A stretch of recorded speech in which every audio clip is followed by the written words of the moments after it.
This show is proudly brought to you in association with Dream Digital Art, the place to get fantastic, cool Jewish and Israel-related art pieces and products. Jonathan. David Melech. Yisrael. 𝗍𝗂𝗿𝗄𝗎. What are you doing here, mate? How have we ended up tonight here? You basically got here a few earlier We today. landed at 5:05 this morning. Right. But are you asking me how did we get here, or how did I actually get here? Yeah, no, not literally to the studio, but okay. You visit Israel all the time.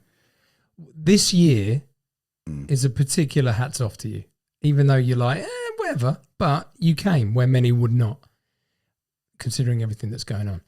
So tell me about that. Tell me about that. Why are you here? Why are we here? Okay. I think a better question is, why aren't other people here? We come regularly and often and always have done for years. And with what happened in the new line of Jewish history on the 7th of October, where we were all just completely swept off our feet, whether we were on Australian time or Israeli time, we were all affected. You know, the universal umbilical, it was completely affected all of us. And we had already booked to come to Israel for Pesach. It's always a solid date in our annual diary. You're here almost every Chag. When I say Chag, Sukkot. Pesach, we are 100% in, but then occasionally we can be also lucky enough to come for Sukkot, right? Which is great.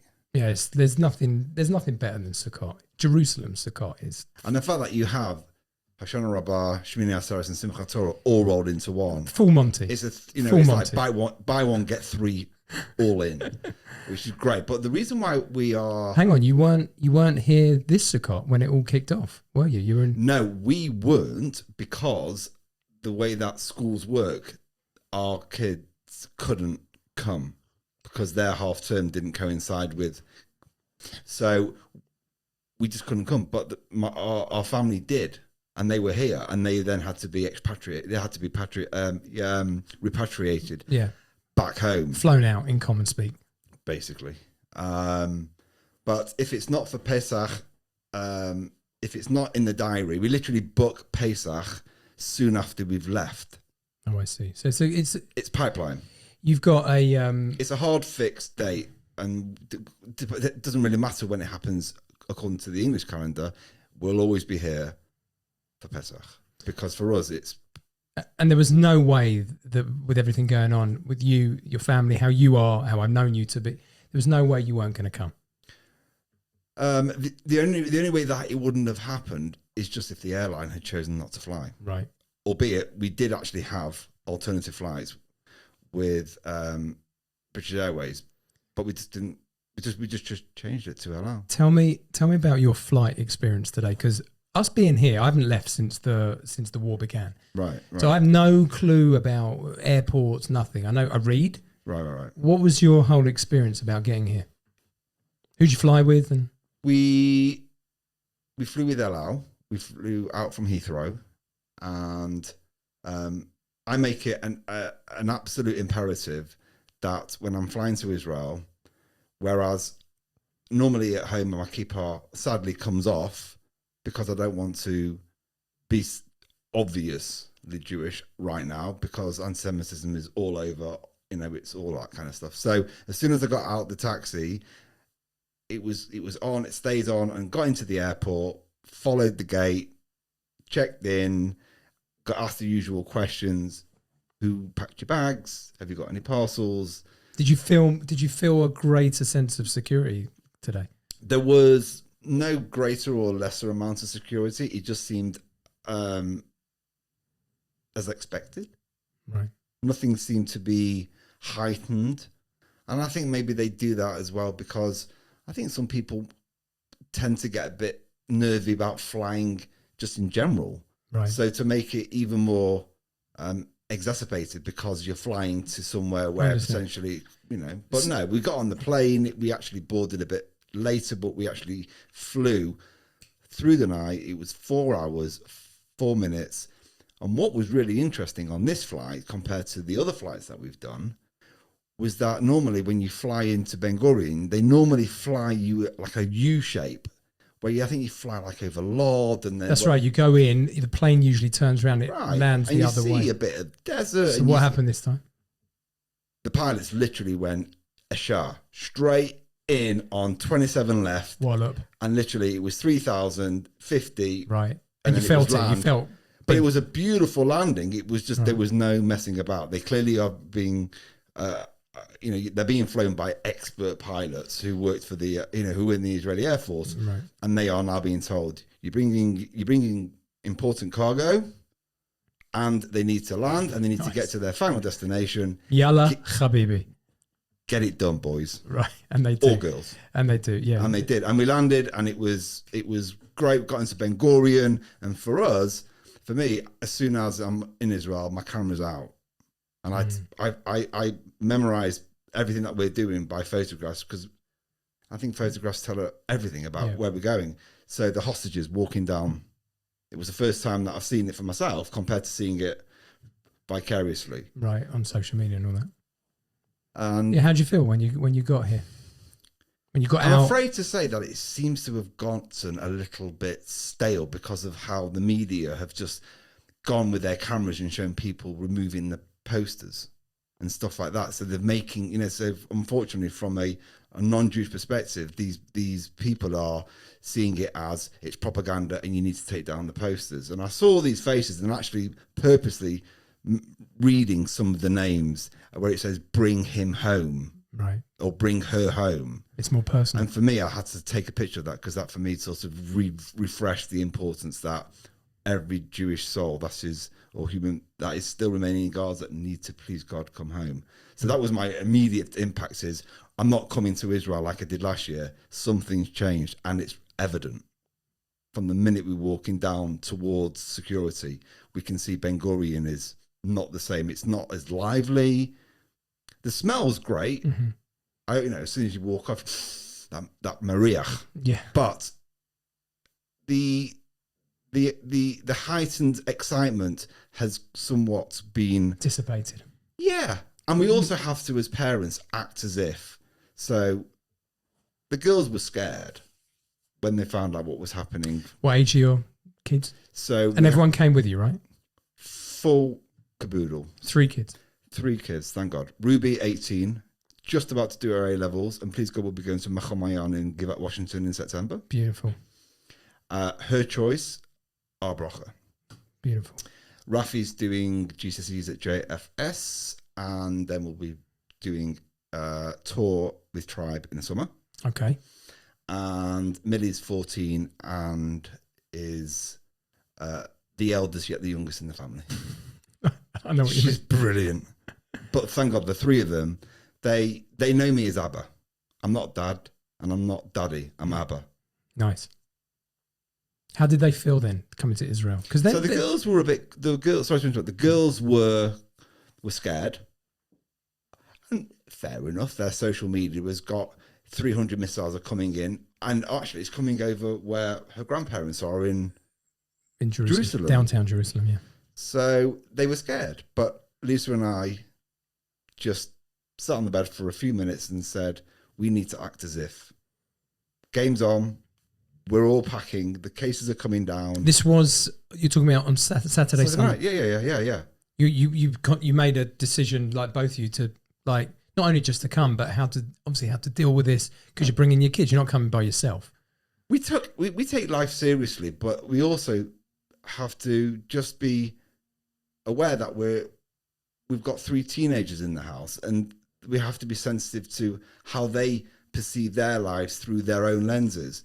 And some things get exacerbated through TikToks and all the social media and what the friend's saying and here's saying, have you heard, and all this kind of stuff. So we never said we're not going. We never said, oh, you know what, it can't happen this year because my in-laws are already here. My brother and sister-in-law are flying out, and they've arrived today. Right. So it was just game on. We were going to go. And actually, the kids got really excited because we were telling them, we're coming. we might not be doing the same amount of going to 𝗍𝗂𝗍 or going to Tel Aviv or going to Ra'anana or going up to north or wherever. We're going to do, hopefully I'm going to do some voluntary work as well. But that's the best way to probably spend your time. I just felt back in the UK I wasn't doing anything. So now that I'm here, I want to do something that's going to give back to Israel as well from a personal. So if I have to go fruit picking and get some thorns in my fingers, then I will. But we're delighted to be here. And Israel is always just as welcoming and crazy and gorgeous. And we've got dust in the air now. And it's, the Chamsim's here. You wouldn't know that there is 2 wars going on. And in the war room, they've postponed anything to do with Iran until after Pesach. Is your phone on? Just put it on silent, not on vibrate.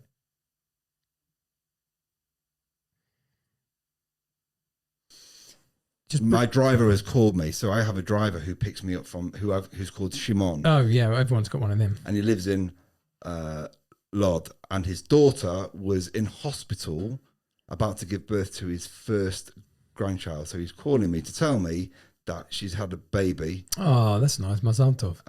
So I need to just. What do I need to do to take off vibrate? Take off vibrate. Just pretend silent. Yeah. Do me a favor, just take the mic and just move it a touch. No, that way. That's it. And down a bit, and down a bit. Are we there? Yeah, that's fine. Is that better? Okay, fine. Yeah, that's what, one sec. Let's see. On the England vibe, because I haven't been since the war. I was in England last summer working, and since October the 7th, nothing. Everyone has a different perspective living there. Okay, what has your personal experience been? You're like one of the first Brits that I've actually spoken to. Oh, really? No, obviously I'm speaking to people, my parents, my friends in England, but one-on-one. Right. It's really like you're one of the first, actually, when I come to think of it. Okay. What's England like? What's going on? Well, the reality was that anti-Semitism is that far away from the surface. And this atrocity by the 8th of October was all about Israel and how they've gone absolutely bananas to do what they've done against a resistant. Well, hang on a minute. On the 7th, it was an infiltration of evil. And it's called the Israeli Defense Forces. It's not the attack forces. Right. So the propensity of the news agencies from Sky and LBC and the 𝗶𝗶, obviously. I mean the 𝗶𝗶, but just forget about it. I mean they're riddled. They're institutionally racist and anti-Semites, right? And they really are. Were you saying that the anti-Semitism was that close to the surface? You're saying always. Okay, so that was the point you're making. Always, but this just exploded it. It just exploded, and it gave it permission. And that's the right word, unfortunately. So I'll give you a really sad, true story. Lisa and I went into the West End to go and see a show called The Book of Mormons, which is a comedy, and it's absolutely 2 hours of laugh out loud. I was laughing my head off. I've got an elbow in my ribs saying, "Can you stop laughing?" And then meanwhile, when we come out, she said, "Well, the guy next to me wasn't laughing." I said, "Well, that's because that's why I've got crow feet here, because I like to laugh a lot." Right. We were on the tube coming back. It was a rainy Saturday night. What date was this? So this was, mid-October, early November. Okay. Soon after. Right. We get to Golders Green, and 4 teenagers, 3 were Muslim persuasion and a black guy. And the carriage was really quiet because it was almost close to midnight. That's late on the tube.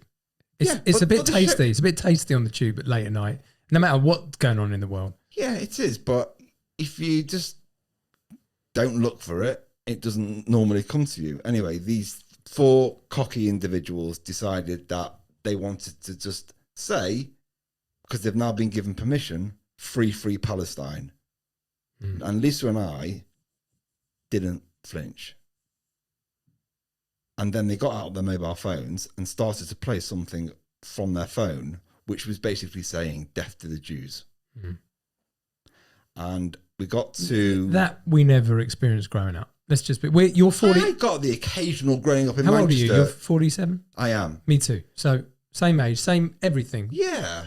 No, I mean, growing up in North Manchester, where there are Jewish neighbourhoods, and when I used to get off the bus to walk home, the occasional non-Jew used to turn around and go, "Jew boy." Yes. All right, standard. fine. I've got King David and a Magen David on my lapel. Right. You know, it is blatant. Right. You know, I'm in all fairness, my clothes have been well ironed because Mum looks after me. Right. You know, but yeah. But on the tube, they had the gall. They were so brazen. You know, this permission of now. Well, if I say free Palestine, yeah, you can call a spade, but actually, it's just a big tool. The reality is, you're throwing an anti-Semitic comment, but you're using free Palestine as the guise. Understand, yeah. So anyway, they got off at Burnt Oak. Actually, no, I'll tell you what happened. On the next station, we got to Brent Cross. I said to Lisa, "Oh, we're here now." Got off, walked down the platform, jumped on the carriage behind by 2. Oh, you got off? Just got off the carriage. To get on a different train? Just no, on the same train, just a couple of carriages down. Oh, I see. You blagged it, basically, yeah.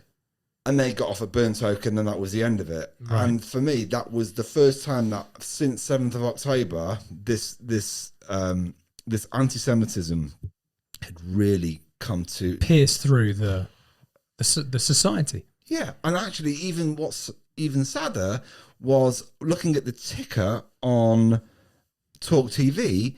It had said London is a no-go zone for Jews, and I've taken a picture of it because I just thought, is this 1939?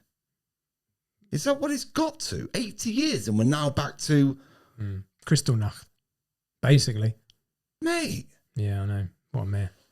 But you've also got a Muslim mayor called Sadiq Khan who's allowing protests, and you've got shuls in and around central London, Marble Arch, you know, all these, you know, them all. Yeah, You've done all the simchas there. Yeah. Heightened security, and they're going in and out of shul with a herd of security around them because across the road on Marylebone or wherever, protesters. Do you feel, though, you are protected? Because if the one thing that stands out, obviously being here, is that we're in the thick of it here, obviously. But we, unlike any time in recent history, we've got ourselves, we've got an arm. It's not perfect. Israel is not perfect. It's beautiful. The state of Israel is like mamash, a bracha. But like anything, it's not perfect, right? But Hashem is, and that's the only thing that is. Exactly. But, you know, leave Hashem out of it.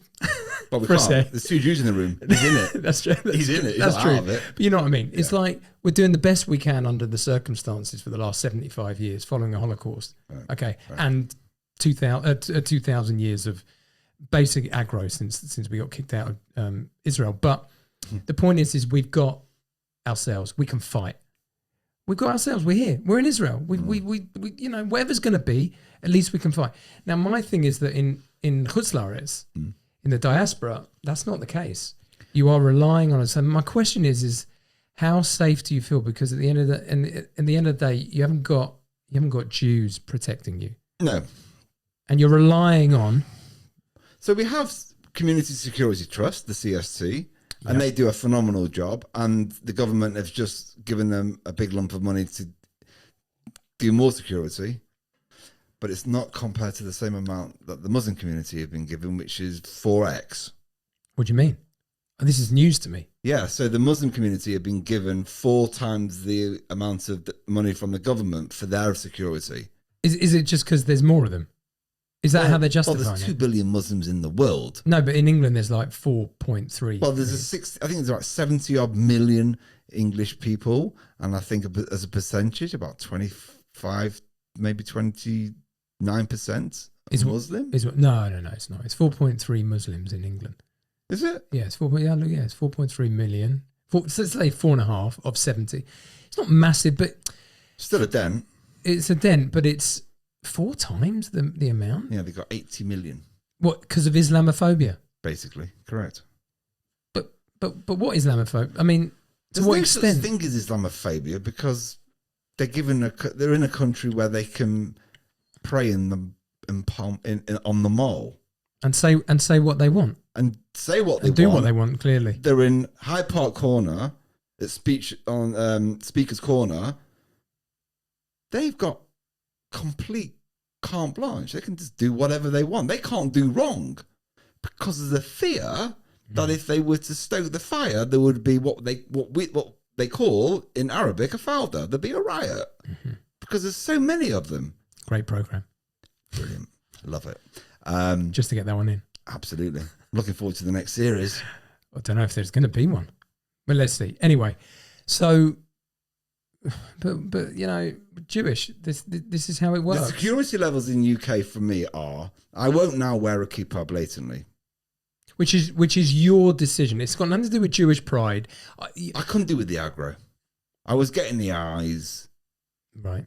and I just thought I don't need eyes in the morning, especially when you're travelling on the tube. And I just want to I don't want to be like a Roman. I don't want to blend. I don't want to conform. But I also have got a beautiful wife and 3 children, and they're my priority. And I have to be able to say, 𝗍𝗘𝗿𝗃, Right.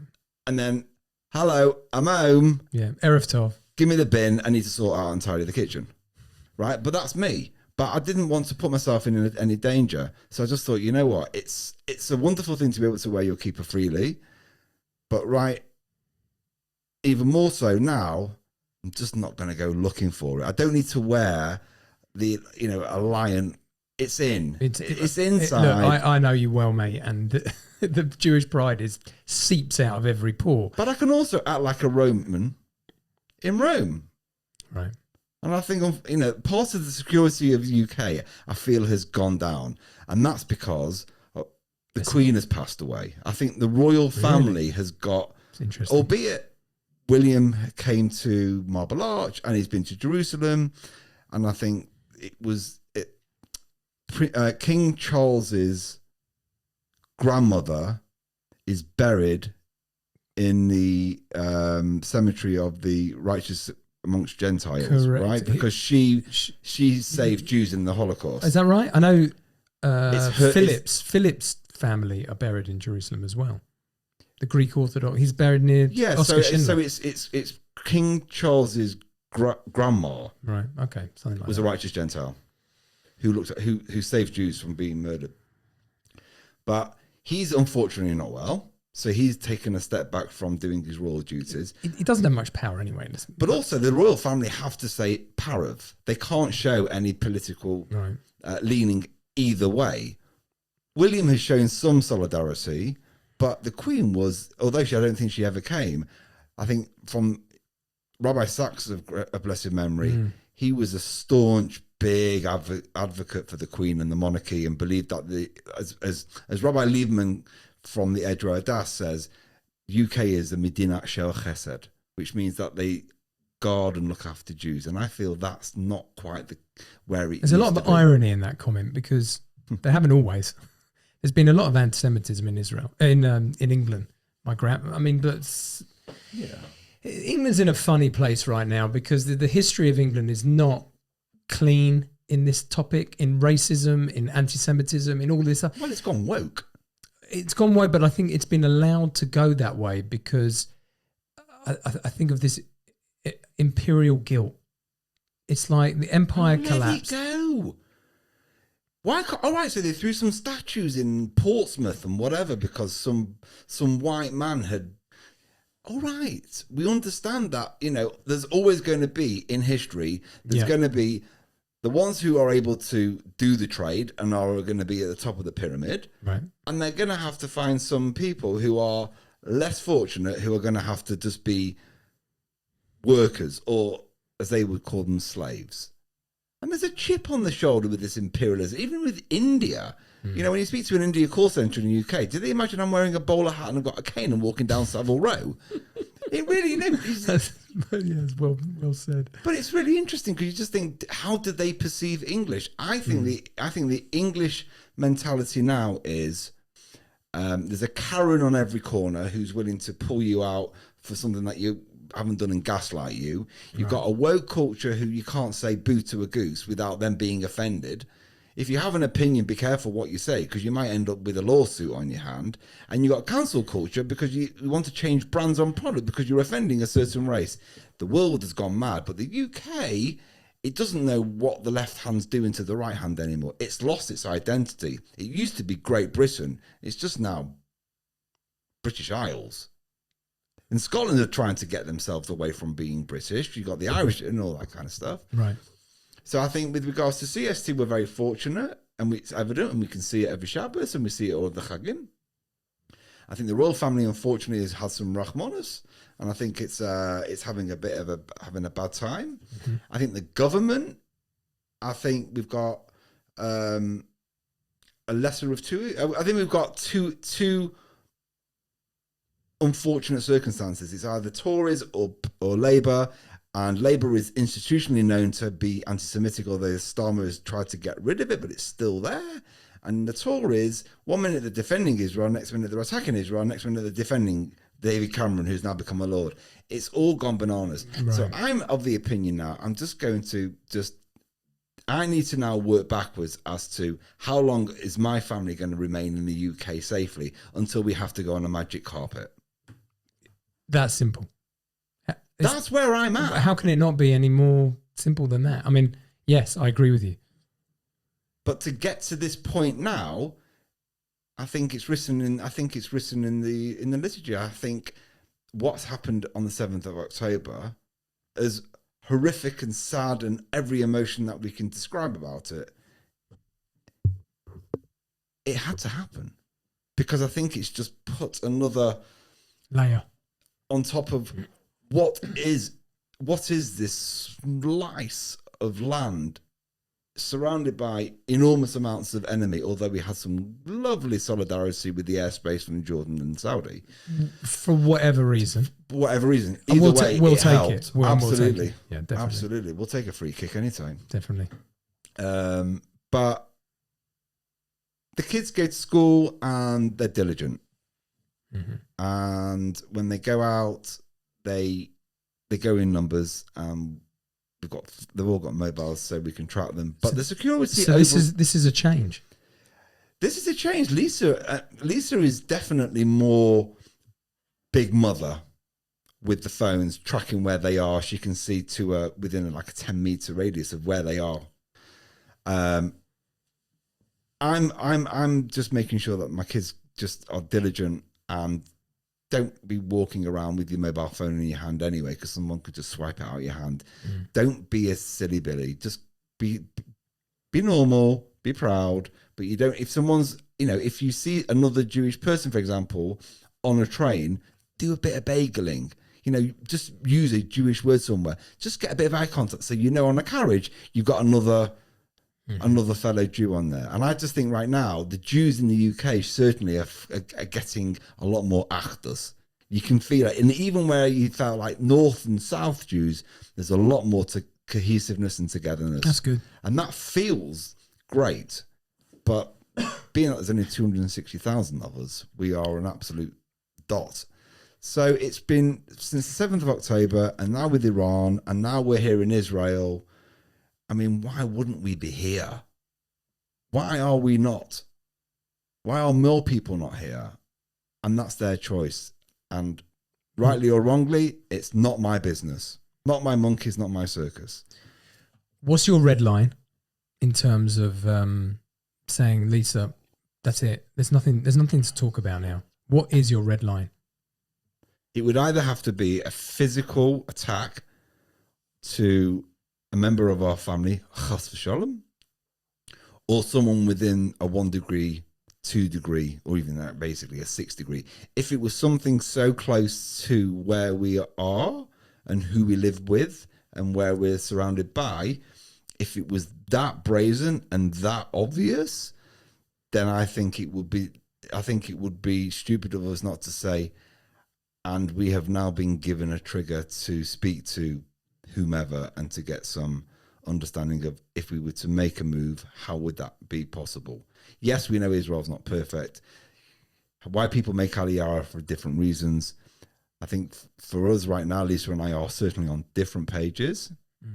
But I'm not walking around as, with a degel on my chest and all that kind of stuff. But at the same token, how long do Jews have left in the UK? I think is a question that was never actually ever thought about 50 years ago, 40 years ago, 30 years ago. So it's really hard to try and find a balance where we're having a normal day, doing what we're all doing and coming back together and then having our Shabbat and all that kind of stuff. But knowing that since what's been happening here, it's too close. So you're watching it all the time? Yeah, but I don't want to, because I want to be able to get on with my life as well. I think if you get consumed with the news, I think it manifests and you believe everything. And I think we have to be considered about what we read. I think it's important to read and to absorb, but to be informed and then just make your own decision about what's the truth and what's not the truth. And normally for me, it's what goes in, goes around, but what's here, that normally tells me. And right here, the gut feels fine. It's a fine situation to be in. Edgware is great. We love it. And the kids are in a great place for school. We've had as you'll say about this tube experience, that was our first experience of, but as to Jews in the UK, security, and as a nation, I think we've got a lot of thinking to do about what is going to happen to Israel with Gaza. Is Gaza going to be given back to Israel? Because maybe that's going to open up more property opportunities for people to move here as well. I don't know. I don't know what tomorrow is going to bring, but right now I am absolutely loving being here with you on terra firma, Medinat Yisrael. Absolutely. So of course. See, Aliyah is a funny one, and it's always interesting talking to people who are still back in the homeland. I say the homeland with a small h, having been someone who's made Aliyah. Yeah. And for me, it was like, I did see the writing on the wall. This is not to patronize anyone. This is not to say, I knew more and I don't know more. Me being me, whoever I was, however I've been created, I intuited, for me and Rochelle, before we started having a family, we've got to go and live in Israel. It was a pull. And I wasn't like, oh, is England right? I know England. I grew up there. I was 30 when I left. But in the end, you just have this feeling that it's like it's time. It's time. And I had that feeling. I had that feeling from really early on when I started to become more observant. Right. And it was obvious to me that Israel's the homeland. On the point of observancy, I've never really spoken to you about how you, because we're from secular backgrounds, basically. I used to get to Main Road on Shabbos. Right, me too. I used to go to Spurs. For both our sins back in that day. Right. How did, I'm always interested to know. Always in the shadow of Old Trafford, but now how how money the tables have turned. Yeah, money talks in there. And a good manager. Good managers, not just one good manager. Anyway. What put you on a path, and how? Tell me your story. Like, what happened? Succinctly put, growing up in Manchester in the 90s, born in the 70s, Wonder Years in the 80s, having it large in the 90s. What an era of music from Manchester. Let's just put that out there. So Tony Wilson brought the likes of the music scene, the Hacienda. Yeah. Then we had New Order, Stones, Oasis, you name it, right? Amazing. People, right? It was all large, and it was clubbing and dancing and going to Canal Street and having it large. It was mad. It was mad. It was proper mad for it. Everyone was buzzing, and it was great, and everyone was just having a whale of a time, doing all kinds of things up the nose and where else, And United were smashing it. Oh, well, I mean, class of 92. I know you're a City fan. The class of 92. I mean, unfortunately, most of my friends are United fans, so I know all the United songs. Right. And, talking about Becks and gigs and Scholes and all that. It was all what that have I got? thing. Keith Curl, John Burridge, Kipax. Anyway, so I got to about 17, 18, and after having a proper good teenage life of clubbing, raving, I just got bored. And I wasn't actually having any fulfillment. I was having cracking socials, out all the time, but I just knew something wasn't right with me. I just felt like I was faking it until I was making it, and I was not being myself. And I just, with my friend, my best friend, one day we went to Singleton Road, which is where Manchester 𝗬𝗲𝗍𝗂 is. And we knocked on their door, and we walked in. That's the reverse of Chabad. And we said, 𝗬𝗲𝗍𝗂, why are you always happy? Because you're clearly not on drugs, but you're always happy, you're always smiling, and you're always lovely. You had interaction with Chabad and religious people? What level? Well, being a non-frommer in Manchester, look over there in Broughton Park, or the Frommers. Never really had any engagement with them. They were our fellow brethren. We were, it was, ach and ach, but no, they were the When you went Frommers. to the deli, the bakery, Yeah, bit of that. Exactly. But you never really noticed it, right? No, and also because they walk so quickly, never even, they're off. They're going to do a mitzvah. That's what they were doing. Oh, right. Yeah. So, we rocked up into Chabad, and we said, why are you always so happy? What is it about Judaism that we don't know? We both went to Jewish school. We both had a bar mitzvah. We've both been to Israel. We went on kibbutz. We speak a little bit of Hebrew. We can both read and write. And they couldn't believe it. They were like, hang on a minute. As you said, I'm normally knocking on our door with the mitzvah tank outside, offering you Shabbos candles, or whether it's some shmura matzah, or if it's a Abba Minim. Or to fill in. Or But you're asking the question. We're saying we are having the time of our lives as teenagers in the Manchester scene, clubbing and everything else to try and find happiness. But then we have to come down, and then we have to just get on with our lives. And then we have to sort of artificially have that high. But where did you see these Chabadniks? Or you just, every so they often? were just doing their thing. They would, Erev Shabbat, they would go to different Jewish communities around Manchester, whether it be Prestwich or Whitefield or Sunnybank, Unsworth, and they would be handing out the leaflets and spreading Judaism, or stood on the corner, as you say, offering men, have you put on tefillin today? Right. They would do that. We were just curious. We, as best friends, we were both curious. So we both went in, and that was, for me, was the door started to open. And they couldn't believe their luck, because they're like, oh, hello, we've got a couple of freshies here. Were you hoping secretly, or no expectations, no idea, literally went in eyes wide shut? But we just both had this, we still do, we're very close. Rabbi Simcha Weinstein, who now lives in New York, this is the Chabad guy? Yeah. Right. Yeah, Rabbi Simcha Weinstein, he's written quite a lot of books on comics and the Jews, and who created Superman and Spider-Man. Okay. All Jews, and Rabbi Simcha Weinstein, okay, good egg, big Man City fan, he's mad for it as well. But we both went in, and because we are very lively, very full of personality, and we've got a bit of cheeky chutzpah and whatever, and we're just curious, and we just wanted to know, what are you up to? What is going on? And we just started to do some memoriams, and we're like, what? Memoriams? What does that mean? But we sat down and said, well, you're here now, let's learn a bit of Torah. And from that, the snowball. Do you want to come for a Shabbos?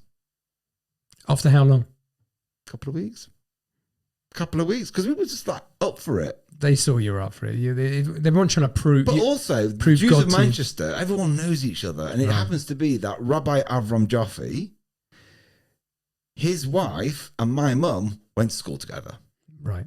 She was mucker because of her husband, so she wasn't from, but she became from, and now she's the Rebbetzin of Rabbi Avram Jaffe. And Rabbi Avram Jaffe's father is very well known, of blessed memory, as Mr. Manchester, who was given shlichus to open up the Chabad house in Sickleton Road.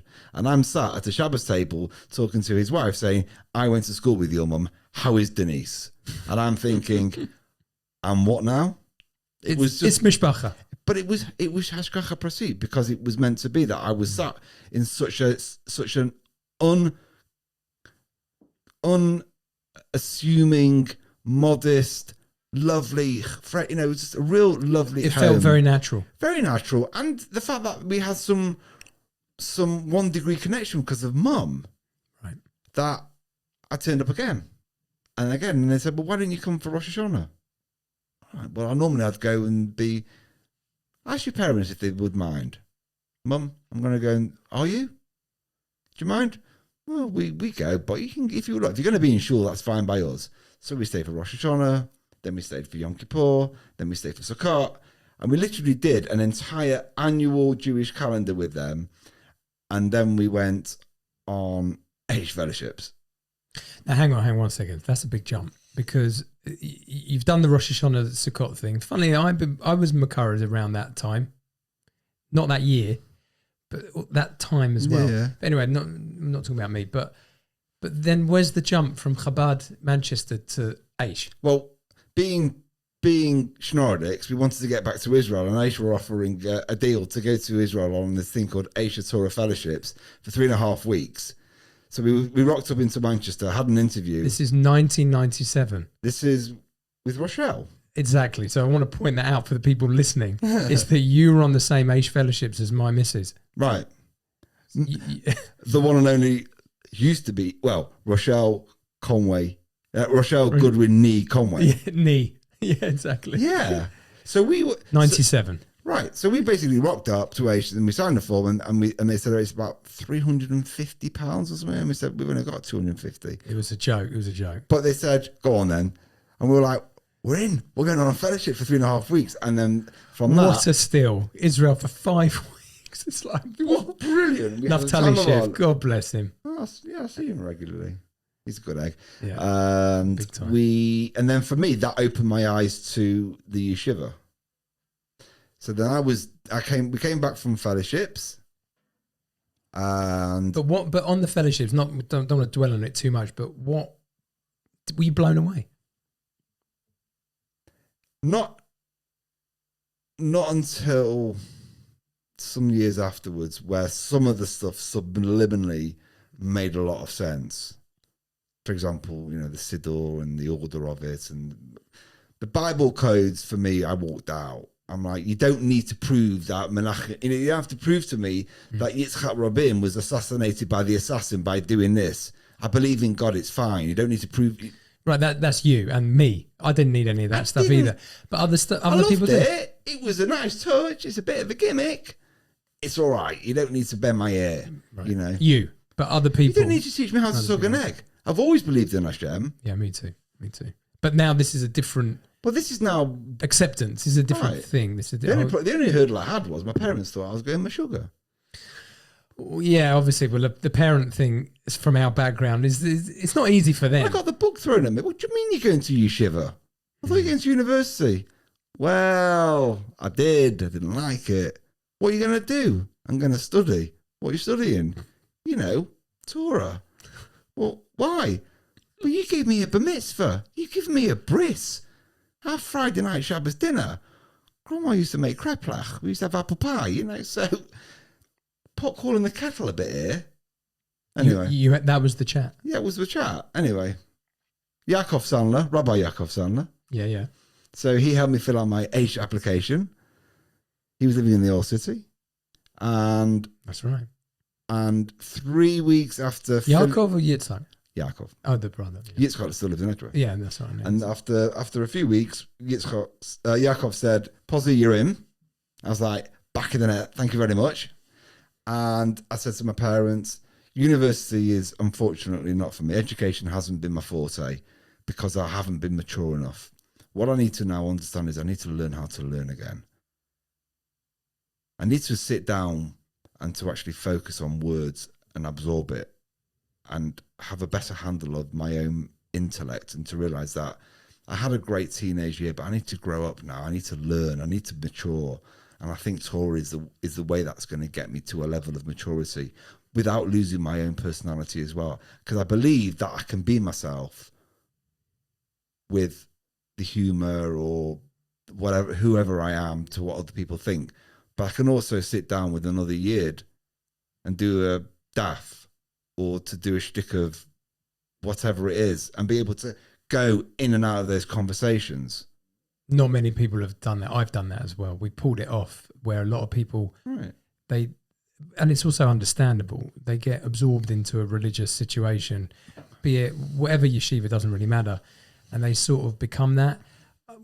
We never lost ourselves. We were still the cheeky chappies from London and from Manchester. But I get berated for still being a cheeky chappy, and I love it. I know, but it says a lot about who we are. Like we didn't sell ourselves out. No, even though it was what we were absorbing, we were 100% in to whatever extent. But we were like, this is the real deal. This is what this. I need to know about. Yeah, but a lot of it for me also went a bit over my head at first. It's like, whoa, massive. But I've properly thrown myself straight in the deep end and gone thick. Right. Because that's how I've always been. I'm either in or I'm not. There's no halfway house. But then over the years, and again, I can relate. We're very similar in that regard. It not that it leveled out, but it matured. I call it spiritual, religious. I hate that word, religious, but spiritual maturity. Yeah. Where you're like, as long as I'm me, right? There's Hashem, there's Shabbat, there's all the Chagim, there's Israel, right? There's the Torah, and then there's me, right? And I've got to be me. I've got to live me, not some version that maybe some rabbi or some whatever thinks I should be. But like, no, it's me. It's me. I'm doing it my way. Frankie. Derek David Goodwin. Derek David Goodwin. Derek. Yeah, I mean, I think that's where people make a big mistake. In any walk of life, when they try and pretend to be something they're not. What is that? I mean, we have our moments. Yeah, but that's because I think a lot of people haven't got their raison d'etre. Or as they call it in English, my why. What is my why? We've all got a why. Yeah, but I don't think I had a why. Judaism provided me the why, but who I was like, I was very in touch with like myself from very early on. And it's like, I like certain things and some of it doesn't jive with Judaism or religious Judaism. But I'm not willing to sell that out, because if I sell myself out, then then give me all the religion in the world, then I'm like, I'm lost.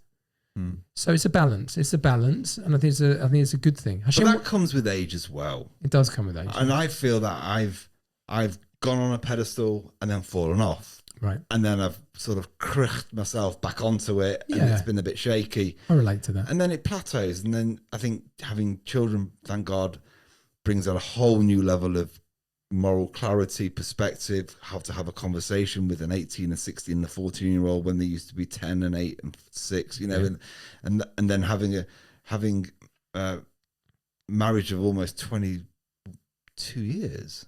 Back of the net. Baruch Hashem. Thank God. But that, I mean, all these variables. Do you reckon you would have had all of that had you have not gone down this path? I would never have met Lisa if I hadn't have come to Yeshiva, which meant I would never have gone to Chabad. So there's an absolute. I'm not asking that. I'm asking. Oh, right. You got a beautiful family. Thank God. Right, a wife and kids, and it's healthy.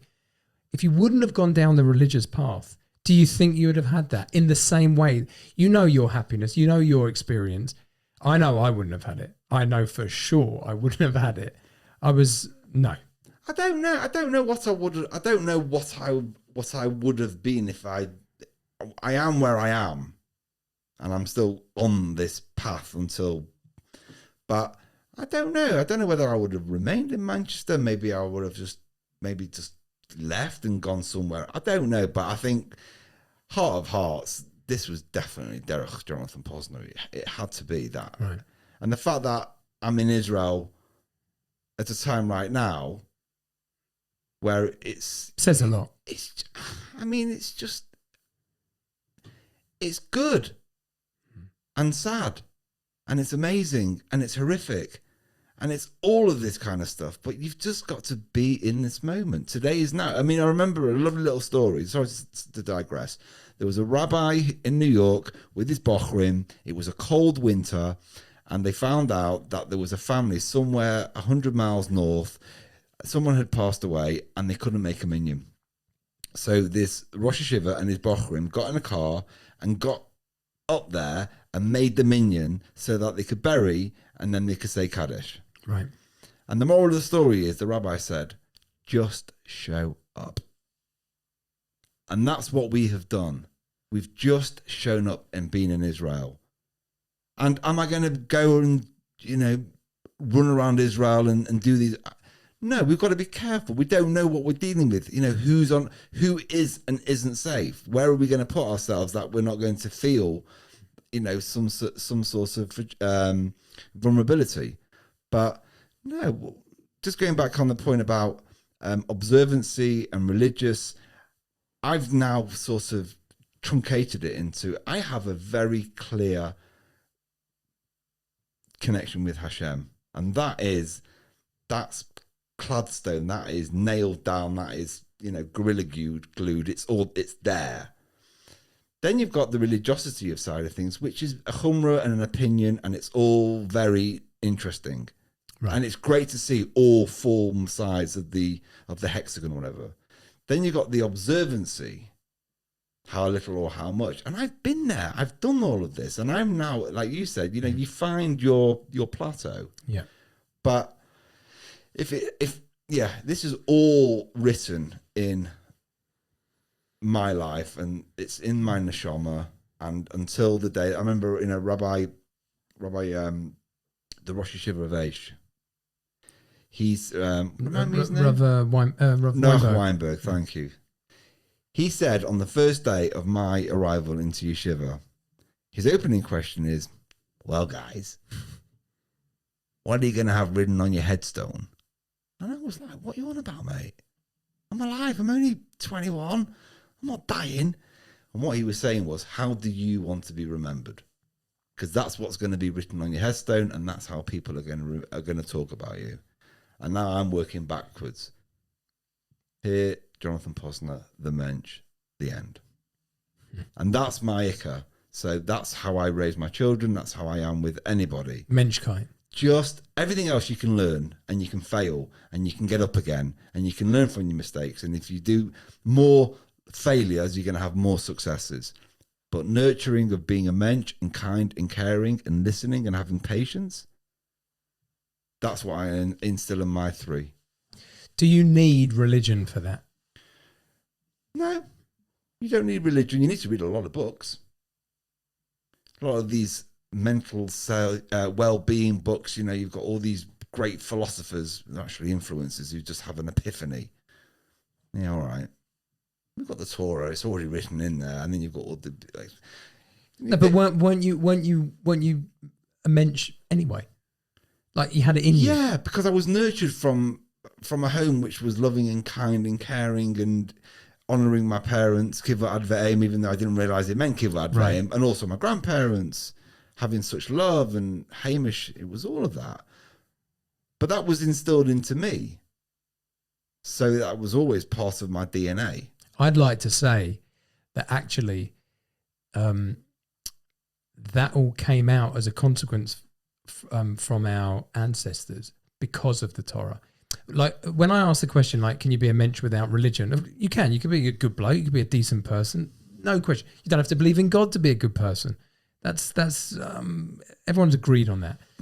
But I think the centuries of the essence of Torah that has saturated the people that have come before us came out in a Jonny Posner in 1976 forward and a David Goodwin, because our families, although different, similar, down to earth, salt of the earth, right? I always say, like, I grew up in the markets, all my family are street. Yeah, you're saying, right? Yeah, your parents are market trainers. Bury, Bolton, Oldham, right? And us, Wembley, St Albans, Stevenage, And. Here we go. Here we go. On the crate. £2 a pound. Although we weren't greengrocers, we weren't fruiterers, we were in ladies' wear. But the point is that I wear that background as a badge of honour. Right. Massively. Yeah. Massive badge of honour. Not because it's like, I want to be, I grew up on the street. I was a middle-class Jewish boy from northwest London. I didn't grow up on the streets. Let's just be. But that side of life was definitely on the street, where you meet those colourful characters and you learn about life, and and I celebrate that, and that really did orientate who I was. No, this is not religion. This is just down to earth people. When you got to work in all weathers, in all conditions, and you see your dad in the van and schlepping and striving, and the rain and the wind, never complaining, and they come home, they bring the stock home. I remember all of it. But they were laying down the runway for you, big time. And now look at the dividends, because you've got. But it's funny because I think my parents, like your parents, didn't connect the dots with what they did for us and the grandparents, and then we made this religious decision. Really, all we've done is taken the amazing foundation, which was dripping with Jewishness, and just upgraded it. Yeah, not putting through it in their face, but also like acknowledging actually all this stuff. This is where it comes from. All I'm doing is I'm just getting the technicals in. And that's why I didn't ever want to lose myself, because that stuff is the bread and butter of being a Jew. I've also seen it from my eyes, is that where I am with my Judaism and Yiddishkeit and all of the variables in between of that, is that kind of like this full circle. Because if I was to go back through my Jewish lineage, there was a chazan and from members of my family back in the 1800s. Without doubt. Even if you don't know who they were. Half my family came from Poland and half came from Russia. Right, similar to me. So the chances are that there were from us. 100%. Then it got diluted. Then it became assimilated. Then I popped up and gone black sheep. And I'm going, can I go back to there, please? But I don't want to be in the shtetl. But without losing everything that came with it. And that's it, from the markets to the clubbing. I know. It's all part of my little 10-page book. And it's more than 10 pages, mate. You don't need many pages to make a good book. It just depends on what's on it. Yeah, that's right. That's true. I just made that up. Okay. It's sounding good. Let's talk about creative license here. Big time. But it is I think it's definitely good to publicly praise and respect and appreciate where we've come from. I want to ask you a question, if I may, because you've been asking a lot of my questions to me. What do you think your children are going to be like at your age? At my age now? Oh, well, our approach to parenting is we're giving them this foundation, like move them, although 2 of them were born here, but effectively moved the family scenario to Israel, to Jerusalem, where me and Rochelle never went to school, never grew up, never spoke the lingo, culturally, just out of it. And so what they experience is something that we can't really relate to. We're learning on the job here. That's the truth is. And Olim learn on the job. So, but we felt because Israel was so important that this is the place that our family and our kids should grow up. Right. Where do I want them to be? The most important thing, and I remember Rabbi 𝗍𝗂𝗍𝗃, who was the one that was mucker of me, he said early on, he said the most important, and he only had one kid at the time, one little girl, 5 months old. He said to me right back at the beginning when I first started, like you went to the Chabad and the Shabbat, so I went to him. So he said to me, the most important thing is your children are happy. Now that's not the goal is happiness, but they're fulfilled. They're happy people, healthy, happy people. Yeah. Okay. And we all get stuff come along, and my kids have had their fair share, big time. But the main thing is that they know they're loved. There's a loyalty to the home, and they've got a foundation where they're like on their own 2 feet. Now, where are they going to be at my age? You know what? It's not my place to say. I give them this. They choose. They have as many options out there as I had and as you had, right? But we've given them this foundation. We showed them a form of Yiddishkeit in the land of Israel, which we're saying to them, I don't think it gets better than this. You're a Jew. This is our land. Yeah. You choose ultimately, like I had to choose. Just try and make wise decisions as you go along. And also, like, I know it's a hard question to ask because who knows what's going to happen tomorrow. But the reality is that what you're doing with Rochelle is sensational and is completely left field to what you knew 17 years ago. Mate, clueless. But you both had this adamancy that it was if not achshav, then when? So you did it. True. I mean, and you are. I mean, in all fairness, you probably flew by the seat of your pants in the beginning, but you sharpened your elbows and you got on with it and you dug deep and you basically now you're here. I think, but you've also remained as who you are. Yeah, like I said, I mean, we're saying your man cave and all this kind of stuff, and that's part of who you are. Yeah, I didn't sell out. Obviously, I'm still making films, still working with cameras, which I was doing 25 years ago. I think that a couple of things. Going back to the growing up in the markets analogy, you learn to work hard. You learn the you learn graft. You graft. You got to schlep. Yeah, you got to graft, and it's like you got to pull your weight. You can't be lazy because everyone can see you because you're all on show because you've all got your stall set out. And you're either selling whatever it is. Doesn't matter. And you can't hide. You got to be front and centre and you got to be large. And that's your livelihood. It doesn't matter what's going on. What's in that bag on the front of you? You got your notes on one side and the coppers on the other side. And you're going to have your stacks when you get home with the hot. Well, I used to have a hot cup of _𝗰𝗀𝗍. You was probably Ribena. Right, well, whatever. I was eating and drinking at that time, right. But yeah. But the market's gone. It was just to appreciate the value of hard work, number one. Yeah. And to not let it defeat you. It can't defeat you. I'd never forget times. I don't know, a few moments in my childhood stand out. I remember there was crazy winds and rains. Like I think it was like 60, 70 miles an hour. And I was helping my dad set up the stall in St. Albans Market in the dark. At like 4:30, 5 o'clock in the morning when all the other boys arrived. I was much younger then and he had his 16, 17-year-olds come. Right. But it's like, we're not giving up. This is how we're going to earn our bread. So that's number one. And the other thing is, being that I was very good at cricket, which was my game. I forgot, yes you were. Yeah, I was very good at cricket and I had to... Bowling or fielding? No, in batting. Yeah, I was opening batsman. Yeah, I could bowl a bit and fielding was good, but I was an opening batsman. And it taught, people don't understand cricket. They think it's one type of game, but it isn't. You're at war with yourself, okay? And you're being invaded. Think about it. You know, you're standing there and you're surrounded, right, by fielders, okay, a team, and they're trying to get you out. I mean, they're trying to defeat you.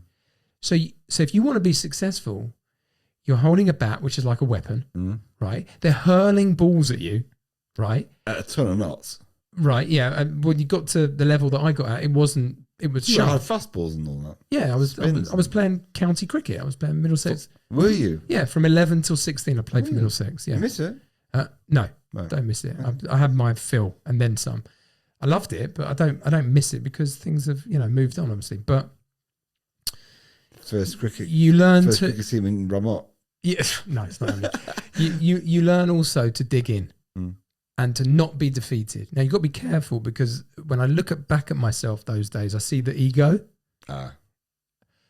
But it was also teaching me something. It was also like, you don't give up. When you want something bad enough, you go for it and you fight for it. Yeah. So the mixture of those things plus obviously other people, other influences, but yeah. I don't know, just I think it's sensational that we are here in a moment of Jewish history that people who, thank God, survived the Shoah were able to tell their story. You, particularly, are able to tell your story through your own lenses of being in Jewish history at a time when the Jews, and I just think that is something that I don't even think a lot. I know that there's a lot of underlying PTSD in this country, and it's gone really tough. And I know, you know, gun license has gone through the roof, and all of this kind of stuff is just, you know, blown up Naturally, of course. How can it not? But you're part of this Jewish history now. I'm part of this Jewish history, but from a 𝗍𝗃. So I'm experiencing this knock-on effect, the ripple effect that happened here. It's gone all over the world.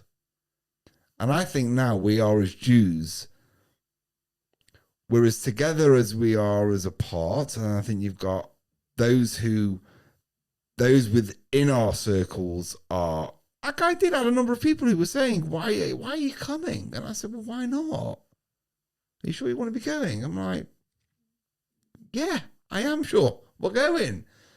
And I just think you've always got this, with Jews, you've got this very much, you've got a lot of hypochondria, and you've also got a lot of chutzpah. The tremendous amount, yeah. And I just think that's how we are, and I think that's why the rest of the world will never get us, and they'll never understand Jews. And I think, you know, talk about being on the markets, the Asians and everyone else, they knew who the Jews were, because typically it was the Jews who typically didn't have any stock left at the end of the trading day. You literally had embers, and Stan and Graham would have to go back in the week, stock up, and they would do it time after time, because that inner chutzpah, it's just something that the rest of the Gentile will have not got. They haven't got chutzpah. They haven't got it because it's not part of their makeup. They can have a go, but blagging is not chutzpah. No, and also bargaining and trading isn't negotiating. Right. And that's also a problem in this country. Right. No one negotiates properly in this country. They know how to bargain, they know how to argue. But I think Israel's going through a really interesting time right now. I think I always refer to Israel as a she because of, where is she? She's not in this. Yes, she is, Golda Meir. Right. Golda Meir. But I think there's going to be, I think this is biblical times, David. I think we really are in a real soul-searching moment. I mean, look, think about what happened at the UN when they were talking down on Israel and then they had an earthquake. Yeah. At literally the point. What about when it was in Turkey, when you had that Gaza who was down talking Jews and he had a heart attack? On the spot. Crazy. Right. And then you've got these... And the solar eclipse. The moon sitting in front of the entire sun. The moon is Israel. The sun is representative of the nations. Got hailstones coming in Austin, in Texas. They had biblical. You got these insects that only come every 7 years that have been sort of cocooned, and now because of the way that the weather pattern, you've got some plagues are happening. But some people won't see it, mate. They don't see it because they don't want to see it. I know plenty of people. I've got people like that in my family. If I have a conversation like this with the average Joe Schmo, I would probably be given a straitjacket and be told to go to Precious Mental Health Home because I'm obviously not on this planet. And I'm just thinking, you're not on the planet. I really am on this planet. And I believe that everything that's happening, and as Rabbi Isaac said, the fact that we have science proves that there is a God. Right. I think, look, we are in the year 5784. So we're not that far away from the magic 6,000. I think it's going to come before that. I hope so. Mashiach, what, who? How? How is the big one. For me, how is the big one. I'm standing here on Saturday night, looking out my window, and I'm seeing the sky lit up shrapnel. I don't even know what it was. I still to this point don't know what it was. No one's clarified them. Was it? It wasn't drones. Was it missiles? Was it the shrapnel of missiles? There was a light show. It was a proper. It was not like what we've had here before. It was Guy Fawkes of Jerusalem. It was Guy Fawkes of Jerusalem. But it's happening, and there was in real time. In real time, there was a surrealness to it. Yeah. But there was also a realness to it, and that dichotomy was a little bit tantalizing to me because this is what I signed up for. And that was where I was leading. Interesting in my mind was because the fact that you and Rochelle made this pact that you're going to nut it in and get into Israel and stay and make it work for you. Come what may. But it comes with a condition. Your children, please God, will serve in the army. Oh, yeah, for sure. And they are going to have to, unfortunately, have school finish very early because there's war going on. Or they're going to have to be, every morning, have a drill of how long to get into your bomb shelter. You know, this is for them, is their life. This is the life that they have been given through you and Rochelle choosing to do this. And 𝗠𝗘𝗿𝗶 to you, because it's very easy to live in England because I haven't got a miklat. I don't need it. You don't need it, yeah. I don't need any of that. I don't even need to carry a gun. I don't need to apply for a gun license. I just need to act like a Roman in Rome, and I can probably get by. So you're the brave ones being here, but it does come at a cost, and that is how many more lives are going to have, how many Jews are going to have to die for there to continually be Israel? Because Israel's always going to exist, and we know that because it's been here forever. And it will be here after Babel has once again crushed. Right. And unfortunately, our generation will be the ones that will be telling, please God, our grandkids about 7th of October, where our great-grandparents were talking about 1939. Or pogroms in Russia. Right. And this is just new Jewish history. It is new. This is our I wouldn't say our Holocaust. I think that was a bit of a weird analogy. Yeah, it's not our Holocaust because I think it was just basically inflating this. I mean, we know what happened, and we see it. We've seen it. We watched it. We've all had our heads absolutely mashed with it. Yeah.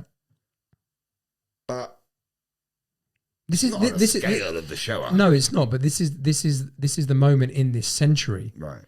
where the Jew goes under the microscope. Yeah. And we're living it. And you have to. I said a few weeks ago when I was with some friends, everything we did up to now was theory. Interesting. And now, all the learning, all the shiurim, all the drashah, all the Rabbi Sacks, all the this, all the that, all the other, everything combined. Oh, theory has gone into practice now. Right. Because we're now living it. And the barge pole is out because they're now judging us. Yeah. What are you going to do, Mr. Jew? Are you going to knee jerk? Are you going to hold resolve? You know, we are, imagine Charlie and the Chocolate Factory. We are Mike TV. Yeah. Yeah, that's true. That's you know, true. we've blown into a billion bits and we're going from one screen, and are we going to come back into, the form again? And I think we are in such a tumultuous time right now. I think it's very, very hard. And I thank God that the simple things as being a Jewish man means that every morning I've got my talent to fill in.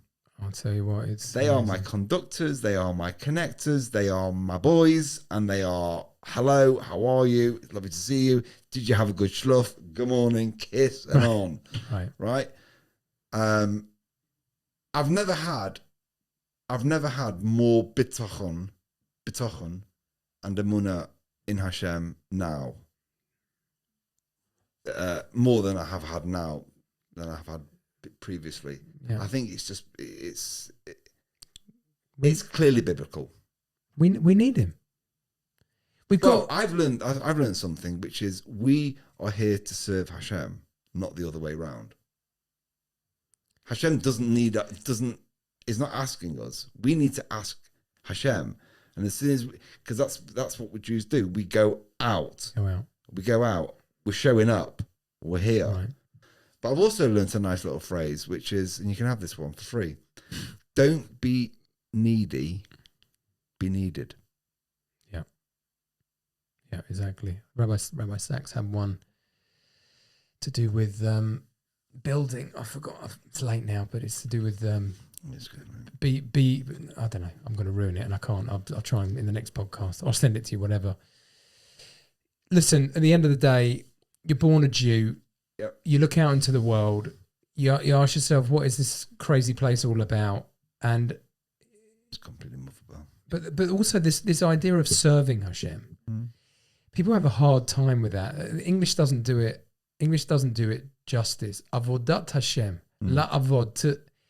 It's not to serve. It's a bad. It's a pleasure to work with you, for you, on your behalf. Yeah. Together, it's a partnership. It's a partnership. So the word that matters. It's a guiding partnership. It's a partnership, Yeah. and from the human perspective, religion isn't an imposition when you realize it's a relationship born out of love. Right. That's the key, and it's not like, oh gosh, here we go again. Shul. I see it. I get it. We've had our moments in our avodat Hashem, in our service of God, but at the end of the day, it's a pleasure. It's a pleasure to be a ben Torah, an Eved Hashem, Right. and to be a Jew. Absolutely. Yeah, I couldn't agree more with that.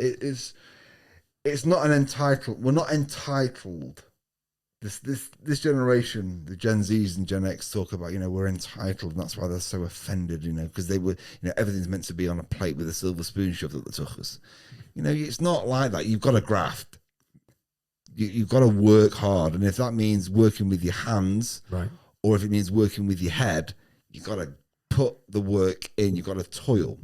It's funny, all that lot, they don't work. They sit in the street, they drive people mad, they put their orange vests on, they block a bridge, they block roads, they block people, ordinary people, I know. going to work. They're schmucks. Absolute schmerals. But you've also got the likes of what we know is the social media, which is now, if you get enough airtime, you can make geld from it's sick. from a tech company. And that's a whole different conversation.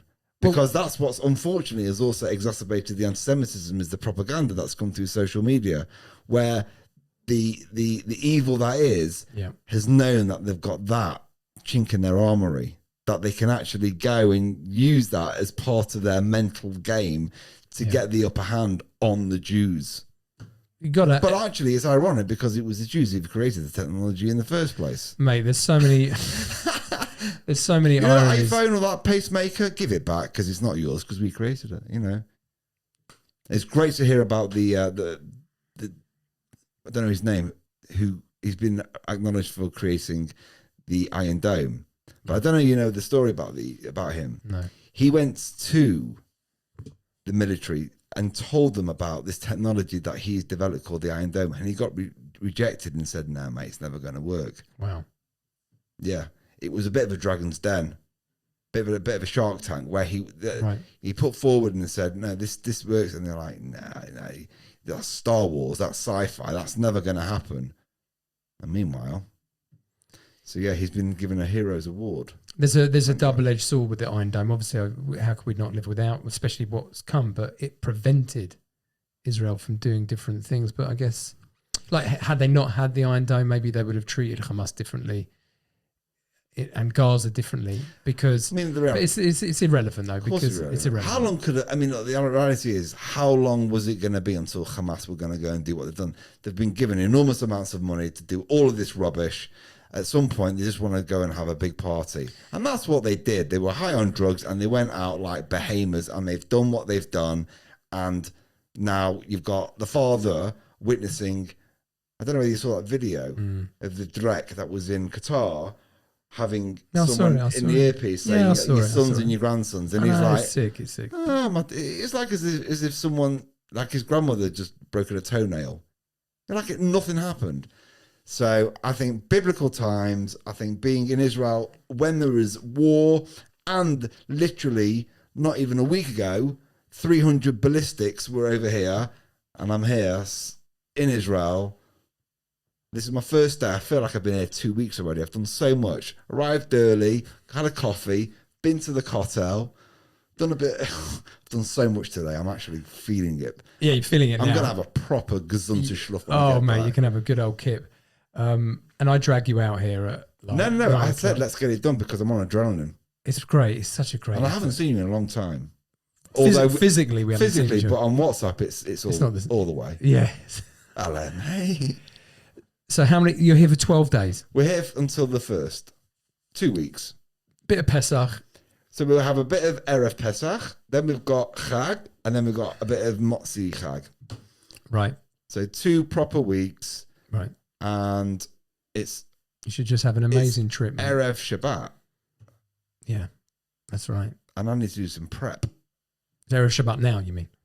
Yeah. It's fine. I've lost track. This week post what happened last. I have to tell you, when I went to the 𝗃𝗃𝗃 this morning, what I've noticed already is, I think it'd be interesting to see what happens Erev Chag, what influx of tourists will be coming and other people will be with their families. Oh, I see. Yeah. Because right now, I have to say, but the mezzanine and the 𝗃𝗃𝗃 was really quiet, and I was down there by 7:45, 8 o'clock. It was quiet. Yeah, there were a few. There was a bar mitzvah right by the mechitza. Oh, of course, today's Thursday. Yeah, it was Thursday when you doubled. And inside it was rather quiet, and I was outside and I made a minion. Anyway, so I got to the page where you do the brachas sheba chabonu, and I said to him, I need to bench Gomel. So I got a cheeky aliyah as well. Get in. Get in.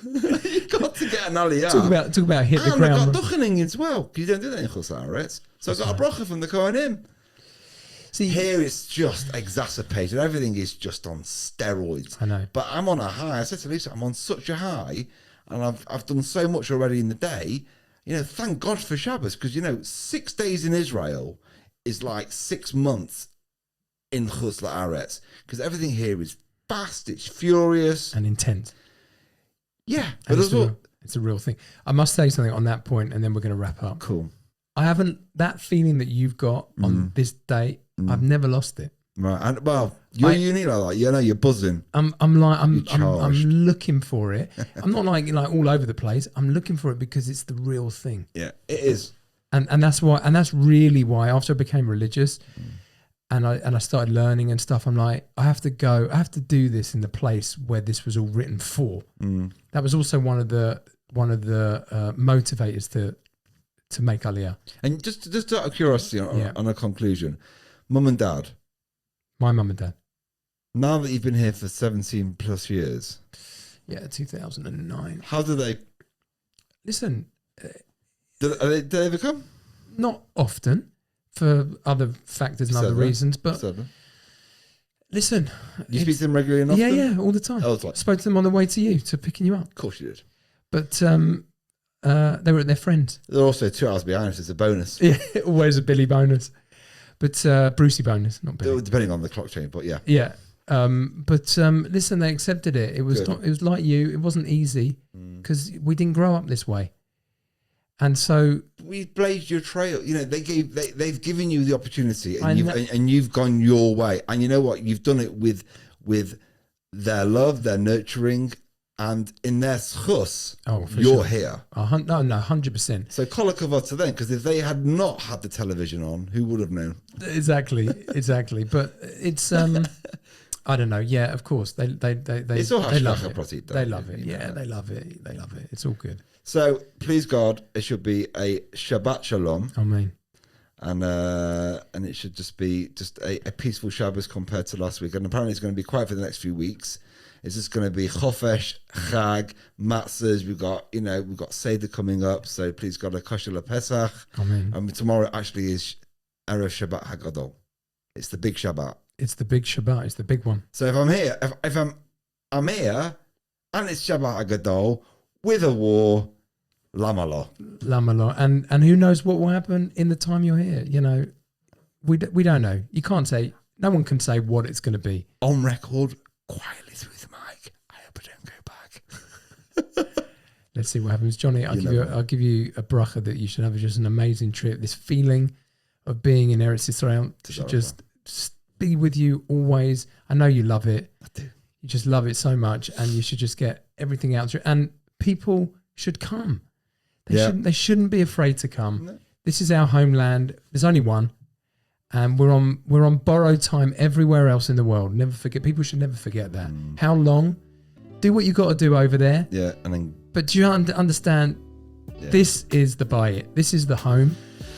Yeah. And mate, thanks for doing this. Love you lots. Love you too. And see ya. Ta-ra.